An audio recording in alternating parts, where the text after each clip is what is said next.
Photo रखी है उसके सामने सर जाएगी।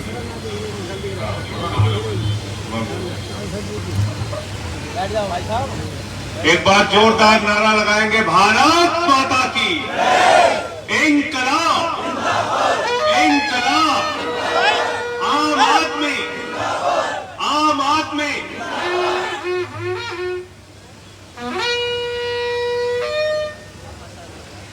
आज राहुल को डालो यार, राहुल भाई। शहीद आजम भगत सिंह की जयंती के अवसर पर हिंदुस्तान के उस महान युवा क्रांतिकारी के चरणों में अपनी श्रद्धा सुमन अर्पित करता हूं और उनसे प्रार्थना करता हूं कि जहां कहीं भी भगत सिंह जी हो, हम सबको देख रहे होंगे।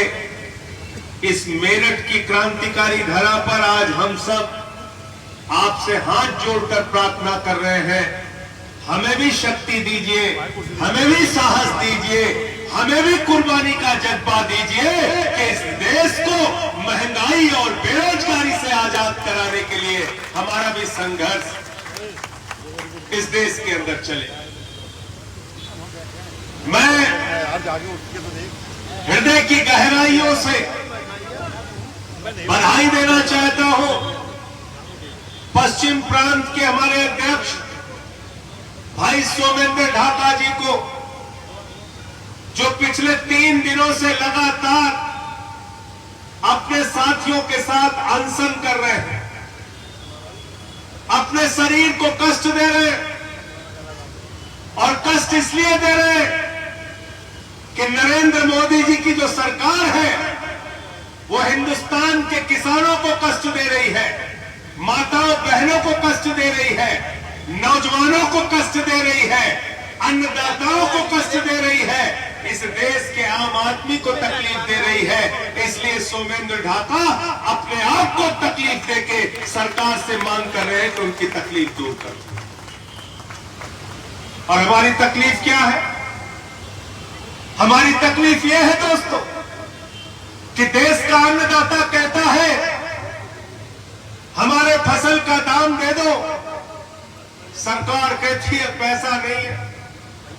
नौजवान कहता है हमको नौकरी दे दो, सरकार कहती है पैसा नहीं है। माताएं बहनें कहती है बच्चों का दूध बहुत महंगा हो गया, आटा दाल चावल भी महंगा कर दिया, दूध दही छाछ पे भी टैक्स लगा दिया। अरे और तो और छोड़ो, कैंसर की दवा महंगी कर दी, टीबी की दवा महंगी कर दी, हार्ट की दवा महंगी कर दी, किडनी की दवा महंगी कर दी, डीजल महंगा कर दिया, पेट्रोल महंगा कर दिया, सरसों का तेल महंगा कर दिया, गैस का सिलेंडर महंगा कर दिया। महंगाई तो कम कर दो मोदी जी। मोदी जी कहते हैं पैसा नहीं है, पैसा नहीं है।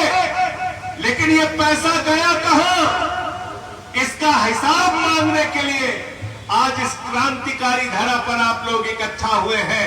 इस मेरठ कमिश्नरी के पार्क में आप लोग इकट्ठा हुए हैं, जहां कभी बाबा महेंद्र सिंह टिकैत जी अपने आंदोलनकारियों के साथ, किसानों के साथ आंदोलन करते थे, जहां कभी भारत के पूर्व प्रधानमंत्री चौधरी चरण सिंह जी आंदोलन करते थे, जहां हमारे मेरठ के तमाम क्रांतिकारियों ने जिस धरा पर आंदोलन किया, यहां पर आंदोलन करके, अनशन करके मोदी जी से आप पूछ रहे हैं, मोदी जी हमारा पैसा गया था।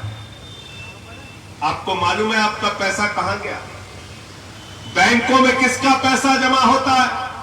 किसान का, मजदूर का, नौजवान का, छोटे व्यापारी का, कर्मचारी का। और वो पैसा जो आपका बैंकों में जमा था, वो पैसा मोदी जी ने निकाल कर अपने मित्रों को बांट दिया। कितना बांट दिया? 11 लाख करोड़ रुपए बांट दिया। जब उनसे पूछा गया संसद में, 11 लाख करोड़ रुपए आपने अपने मित्रों को कर्जा दे दिया, कितना पैसा वापस लाए? तो मोदी जी की सरकार ने कहा 86,986 करोड़ रुपए वापस लाए। बोले बाकी क्या हुआ? बोले बाकी बट्टे खाते में डाल दिया, बट्टे खाते। 10 लाख करोड़ रुपए डुबा दिया मोदी सरकार ने। आप आपके बच्चों के दूध के लिए पैसा नहीं है, लेकिन मोदी जी के मित्रों के लिए 10 लाख करोड़ रुपए लुटा दिया। 10 लाख करोड़ रुपए सोमेंद्र ढाका का अनशन इस बात के लिए है कि वो 10 लाख करोड़ रुपए उनसे वसूल करो और ये पैसा किसानों को दो, मजदूरों को दो, नौजवानों की नौकरी को दो और हमारी माताओं बहनों को महंगाई से छुटकारा पाने के लिए ये मांग कर रहे हैं। एक आदमी अभी 5 दिन पहले उसका समाचार छपा, अडानी नाम है उसका। अडानी दुनिया का दूसरे नंबर का अमीर हो गया। मुझसे पत्रकारों ने पूछा अडानी क्या हो गया, मैंने कहा 2 नंबरी हो गया। 2 नंबरी, बाप नंबरी तो बेटा 10 नंबरी। तो बोले बाप कौन? अरे मैंने कहा अडानी का एक ही बाप हिंदुस्तान में है जो उसको राजनीतिक संरक्षण दे रहा है, उसका नाम है नरेंद्र मोदी। है कि नहीं, ये बताओ जरा। मोदी ने उसको कमाने का, उसको अमीर बनाने का संकल्प ले लिया है। नरेंद्र मोदी का नारा है अडानी को दुनिया का नंबर 1 अमीर बनाना है। अरविंद केजरीवाल का नारा है इंडिया को दुनिया का नंबर 1 देश बनाना। यह हमारी लड़ाई है। आपको मालूम है अडानी के पास कितनी संपत्ति है? सोमेंद्र ढाका जी बार एसोसिएशन के अध्यक्ष हैं। अंकुश चौधरी भी बहुत पढ़े लिखे हैं, विकास शर्मा भी पढ़े लिखे हैं, हैदर भाई भी पढ़े लिखे हैं, अनूप पांडे भी पढ़े लिखे हैं। ये सारे पढ़े लिखे लोग मंच पे बैठे हैं। डॉक्टर सचिन शर्मा भी हमारे पीछे खड़े। ये सब पढ़े लिखे हैं, लेकिन अगर इन पढ़े लिखे लोगों से मैं कहूं कि 13 लाख करोड़ रुपए लिख दो तो कोई नहीं लिख सकता। लिख पाओगे? महेश त्यागी जी लिख सकते हो 13 लाख करोड़? जीरो लगाते लगाते थक जाएंगे। संजय चेची भी बैठे हुए, अशोक तमान्नो है, सबको मैं चैलेंज देता हूं, लिख के दिखाओ 13 लाख करोड़, लिख के दिखाओ 13 लाख करोड़। जीरो लगाते लगाते थक जाओगे। इतना पैसा है अडानी के पास। कितना? 13 लाख नहीं, 13 करोड़ नहीं, 13,000 करोड़ भी नहीं, 13 लाख करोड़ रुपया। कितना? 13 लाख करोड़। जीरो लगाते लगाते थक जाओगे। और मोदी जी ने कर्जा कितना दिया है? सोमेंद्र भाई ने बताया 77,000 करोड़ बैंक का कर्जा माफ कर दिया। और कर्जा दिया कितना है? 2.5 लाख करोड़ रुपए बैंक का कर्जा दिया है।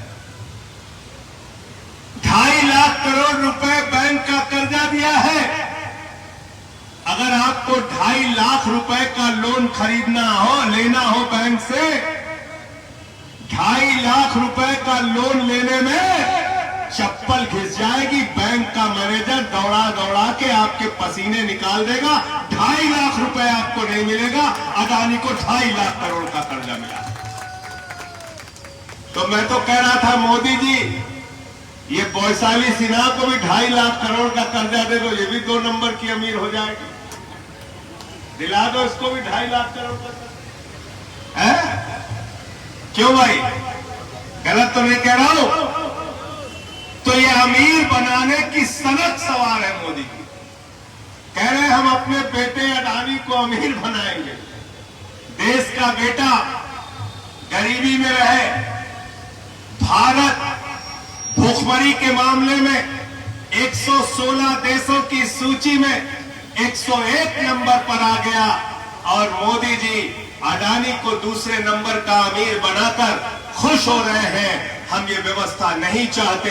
हम चाहते हैं हिंदुस्तान से भुखमरी मिटे और जो पैसा है वो सबको बराबर मिले। किसी एक आदमी की तिजोरी भरते हो, दूसरों को भूखा मारते हो, ये व्यवस्था नहीं चलेगी। बागपत गए थे हम लोग 2-3 साल पहले। एक किसान ने आत्महत्या कर ली क्योंकि उसके ऊपर कर्जा था। मनीष सिंह जी याद है आपको? कितने का कर्जा था? 60,000 रुपए। कितने का? 60,000 रुपए। और वो 60,000 का कर्जा नहीं दे पाया, इसलिए उसने आत्महत्या कर ली। क्योंकि बैंक वालों ने उसके घर पर नोटिस लगा दी, गांव में उसकी बेइज्जती हो गई। उसने कहा इससे अच्छा तो मर जाना। लेकिन आज मोदी जी के जो मित्र हैं, नीरव मोदी 20,000 करोड़ लूट के भाग गया, विजय माल्या 9,000 करोड़ लूट के भाग गया, नितिन संदेशा 6,000 करोड़ लूट के भाग गया, ललित मोदी 3,000 करोड़ लूट के भाग गया। मैंने कहा नरेंद्र मोदी जी, ललित मोदी को पकड़ के लाओ। नरेंद्र मोदी जी ने कहा हमें पता नहीं ललित मोदी कहाँ है। अरे मैंने कहा सुष्मिता सेन से पूछ लो, वो बता देगी कहाँ, उसी से पूछ लो, वो बता देगी। सुष्मिता सेन को ललित मोदी मिल जाता है, लेकिन नरेंद्र मोदी को ललित मोदी नहीं मिलता, इसलिए कि चोरी के माल का बंटवारा बराबर बराबर हो रहा है।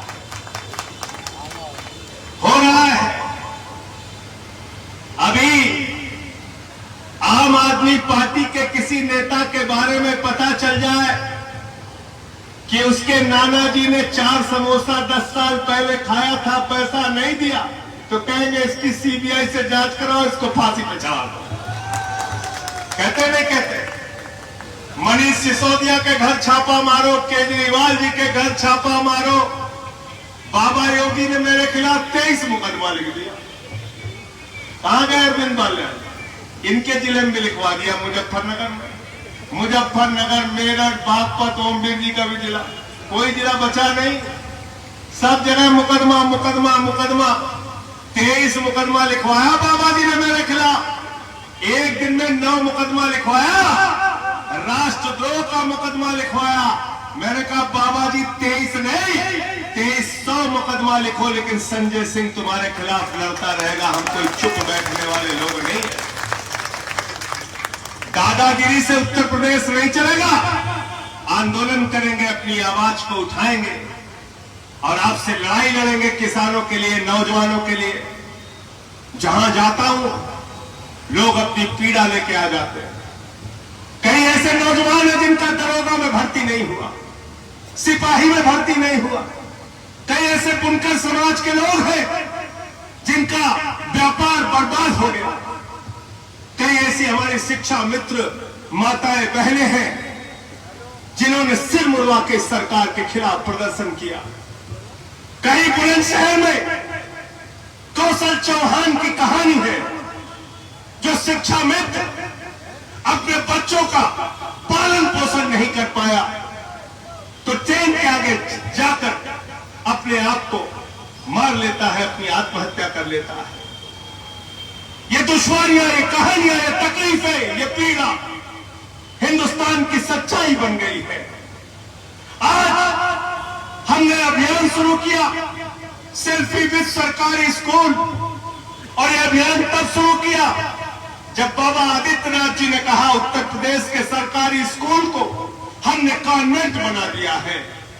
हमने बागपत का स्कूल दिखाया, हमने मेरठ का स्कूल दिखाया, हमने सहारनपुर का स्कूल दिखाया, हमने बुलंदशहर का स्कूल दिखाया, हमने उत्तर प्रदेश के तमाम जिलों के स्कूल दिखाए जहां पर बिल्डिंग नहीं थी, टाट पट्टी पर बच्चे बैठ के पढ़ रहे थे, उनको नमक रोटी खाने के लिए दिया जा रहा था, उनको सूखा भात खाने के लिए दिया जा रहा था।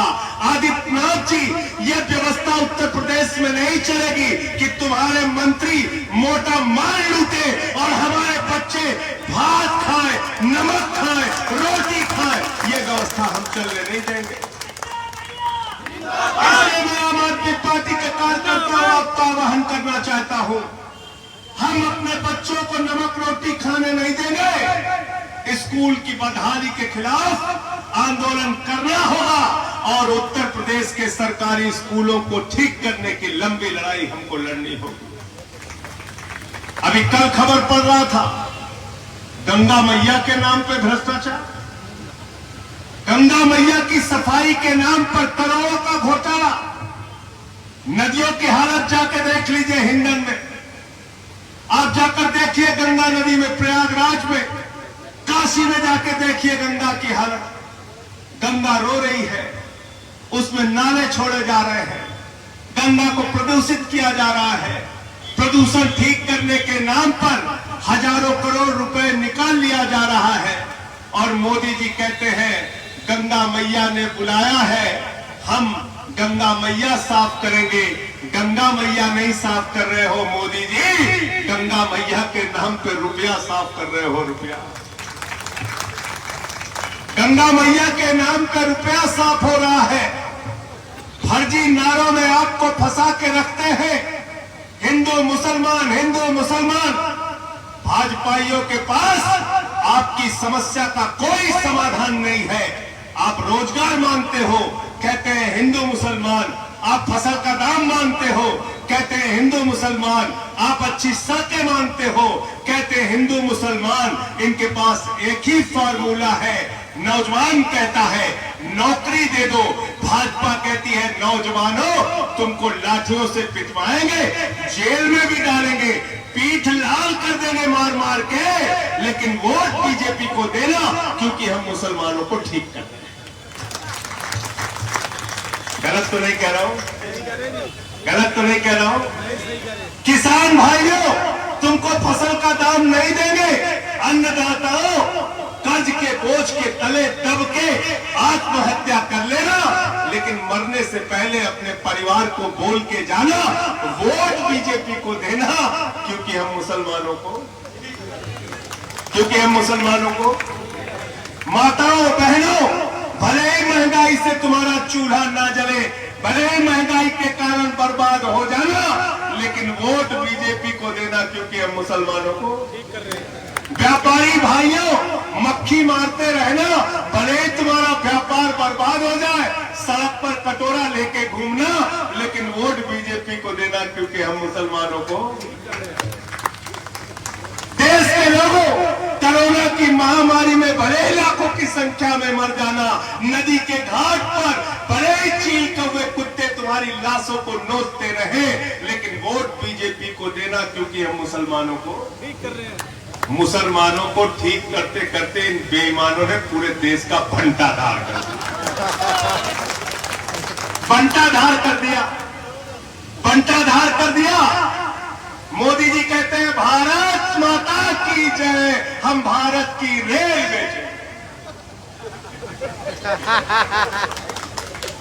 कहते कि नहीं कहते? भारत माता की जय, हम देश का कोल इंडिया बेचे। भारत माता की जय, हम देश का steel authority of India limited बेचे। और अरविंद केजरीवाल क्या कहते हैं? भारत माता की जय, हम अपने बच्चों के लिए स्कूल बनाएंगे। भारत माता की जय, हम अपने बच्चों के लिए अस्पताल बनाएंगे। भारत माता की जय, हम अच्छी सड़कें बनाएंगे, हम अपने बुजुर्गों को तीर्थ यात्रा कराएंगे।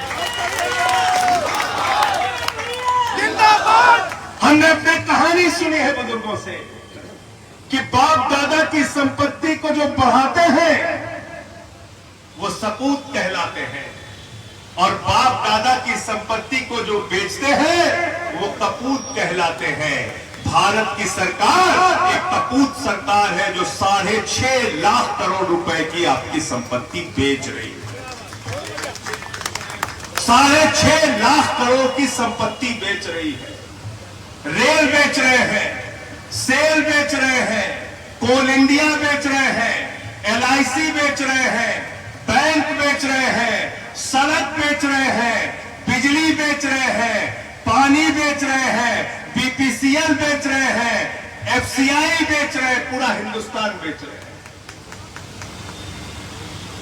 तो आज के बाद शहीद आजम भगत सिंह को याद करके जब भारत माता की जय लगाना, तो भाजपाइयों से हिसाब भी पूछना कि बताओ तुम भारत की संपत्ति कितनी बेच रहे हो, क्या क्या बेच रहे हो, इसका हिसाब दो। तुम संपत्ति बेचने वाले भारत माता के गद्दार हो, तुम भारत माता की जय नहीं लगा सकते। और मैं गद्दार क्यों कह रहा हूं? क्योंकि यहां 100 कमांडो बैठे, ये कारगिल के युद्ध में खुद शामिल रहे हैं, और आज अग्निवीर योजना लाई गई।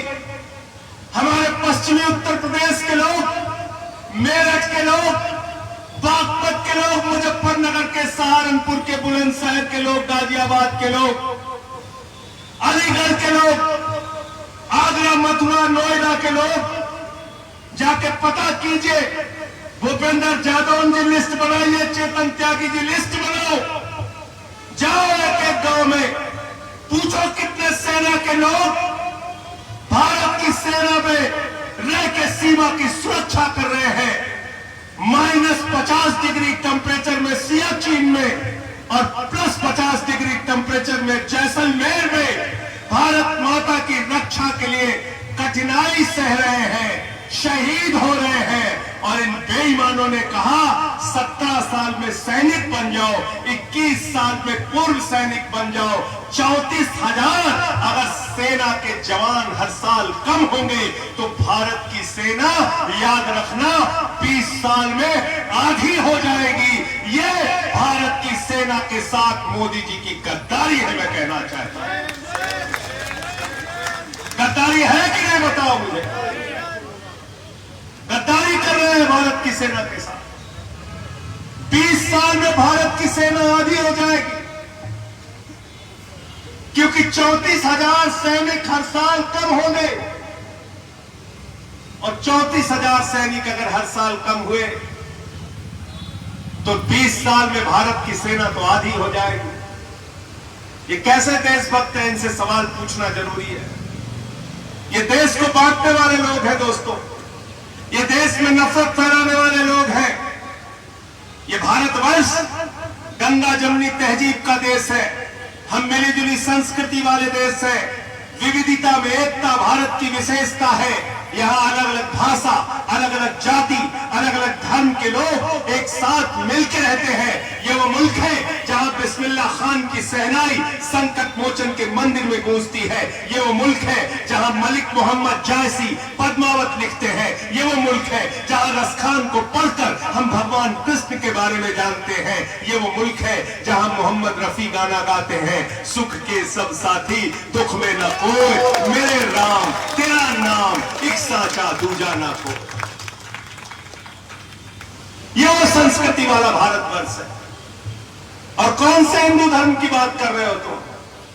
जो हिंदू धर्म हमारा है वो हिंदू धर्म कहता है वसुधैव कुटुंबकम, पूरा विश्व हमारा परिवार है। पूरा विश्व हमारा तो अगर हम पूरे विश्व को अपना परिवार मानते हैं तो हिंदू भी, मुसलमान भी, सिख भी, ईसाई भी, अगड़ा भी, पिछड़ा भी, दलित भी, सवर्ण भी, सारे लोग हमारे भाई हैं। यह है हिंदू धर्म। हिंदू धर्म की रामचरितमानस की चौपाई क्या कहती है? सब नर करहि परस्पर प्रीति। सब नर करें, सारे लोग आपस में प्रेम से रहें। हिंदू धर्म की पूजा के समापन के बाद हम क्या कहते हैं? धर्म की जय हो, अधर्म का नाश हो, प्राणियों में सद्भावना हो, विश्व का कल्याण हो। विश्व का कल्याण कहते नहीं कहते? कहते हैं कि नहीं कहते? सीएम चौहान साहब, तुम्हारे तो नाम के आगे ही सीएम लगा हुआ, वैसे डरते क्यों बताइए भाई? ये किसी कहते हैं ना। अब भाजपा क्या कहते हैं? प्राणियों में दुर्भावना हो। कहते नहीं कहते? तो दुर्भावना वाले चाहिए कि सद्भावना वाले चाहिए? दुर्भावना वाले चाहिए कि सद्भावना वाले चाहिए? तो मुसीबत आम आदमी पार्टी से जानते हो क्या है? भाजपाइयों की हिंदू मुसलमान की दुकान अच्छी चल रही थी, ये केजरीवाल पता नहीं कहां से पैदा हो गए, इन्होंने कहा शटर डाउन। केजरीवाल जी ने कहा शटर डाउन, हिंदू मुसलमान की राजनीति अब नहीं होगी, अब स्कूल अस्पताल की बात करनी पड़ेगी। 2017 में क्या बोले थे प्रधानमंत्री जी? भाइयों और बहनों, गांव गांव में कब्रिस्तान है तो शमशान होना चाहिए कि नहीं होना? बोला था कि नहीं राणा साहब? बताओ बताओ, ऐसा कोई अब सपनी आदमी हो सकता है क्या? बताइए ऐसा आप सपने आदमी हो सकता? कह रहा गांव गांव में शमशान चाहिए। बताइए। अब की मैंने पूछा, कोई भाजपा नहीं बोला। मैंने पूछा भैया शमशान चाहिए? बोले नहीं नहीं बिल्कुल नहीं चाहिए। बताइए बताइए। इन अपशकुनियों ने, इन अभागे लोगों ने शमशान शमशान शमशान कह के ऐसी हालत में मुल्क को पहुंचा दिया। कोरोना की महामारी में गांव गांव में शमशान, गांव गांव में शमशान बन गया। इसलिए मैं कहता हूं इनके चक्कर में मत पड़ो। हमको शमशान नहीं चाहिए, हमको अपने बच्चों के लिए अच्छे स्कूल चाहिए, अस्पताल चाहिए, सड़कें चाहिए, बिजली चाहिए, पानी चाहिए। और ये काम कौन कर सकता है? ये काम कौन कर सकता है? केजरीवाल। अरविंद केजरीवाल ने कहा गरीब के घर में रोशनी तो होनी चाहिए, लेकिन उस रोशनी की कोई कीमत नहीं होनी चाहिए। 300 यूनिट बिजली फ्री करने का काम। और आम आदमी पार्टी के कार्यकर्ताओं, आपको जान के गर्व होगा, 1 जुलाई से पंजाब के अंदर वहां के मुख्यमंत्री भगवंत मान जी ने 300 यूनिट बिजली फ्री कर दी। और इस महीने में 51 लाख परिवारों का जीरो बिजली का बिल आया है। जीरो।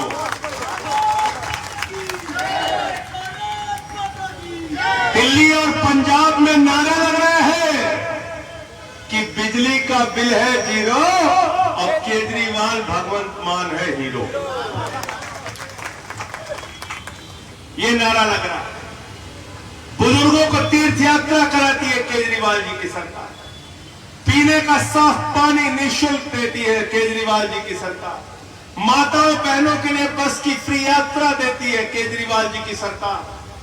और फरिश्ते स्कीम लेके आई दिल्ली के अंदर। कहा अगर किसी का एक्सीडेंट हो जाए तो छोड़ के भागना मत, उसको उठाना, अस्पताल पहुंचाने का भी 2000 रुपए सरकार देगी। और इलाज में 50 लाख भी खर्च होगा तो सरकार देगी। बताओ हिंदुस्तान में कहां है ऐसी सरकार? इसलिए साथियों और दोस्तों, डरे हुए गुजरात से, क्योंकि गुजरात में भी केजरीवाल जी ने कह दिया जैसे पंजाब में 300 यूनिट बिजली फ्री, ऐसे ही गुजरात में सरकार बनाओ, वहां भी बिजली फ्री कर दी जाए।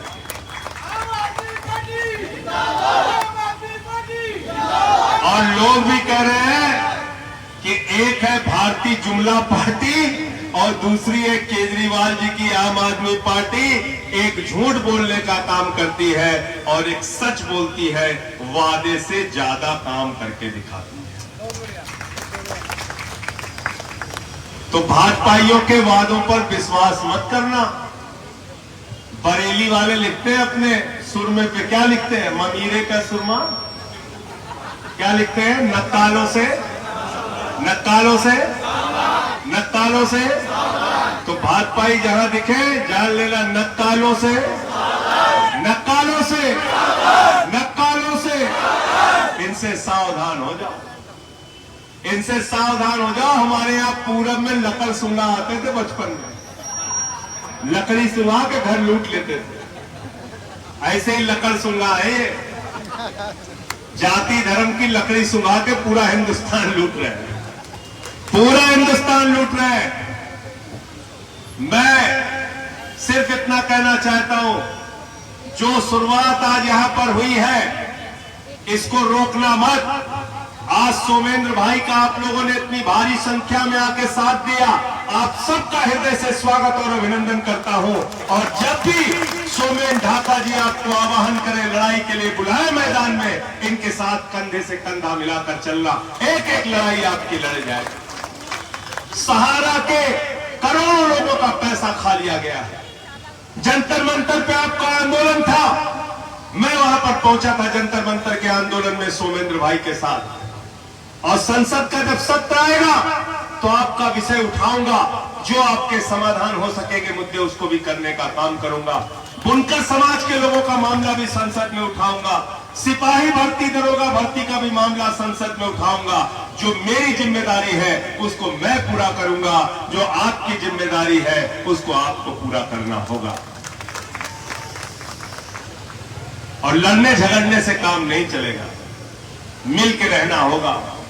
ये आपको तोड़ने वाले लोग हिंदुस्तान को आगे नहीं ले जा सकते, ये आपको बांटने वाले लोग हिंदुस्तान को आगे नहीं ले जा सकते। एक लाइन में पढ़ना चाहूंगा कि बिछड़ गए तो उम्र भर ये दिल लगेगा नहीं, बिछड़ गए तो लगने लगा है मगर लगेगा नहीं। इसलिए बिछड़ने के बारे में मत सोचना, जुड़ने के बारे में सोचना, क्योंकि हिंदुस्तान मिली जुली संस्कृति का देश है, हिंदुस्तान गंगा जमुनी तहजीब का देश है, हिंदुस्तान एकता और भाईचारे का मुल्क है। इस मुल्क की खूबसूरती को बचाए रखना, इस मुल्क के लोकतंत्र को बचाए रखना, इस देश के संविधान को बचाए रखना, क्योंकि मैं ऐसा मानता हूं कि हिंदुस्तान अगर चलेगा तो बाबा साहब डॉक्टर भीमराव अंबेडकर के संविधान से चलेगा, किसी मोदी और योगी के फरमान से नहीं चलेगा। जय हिंद, इंकलाब जिंदाबाद, आम आदमी जिंदाबाद।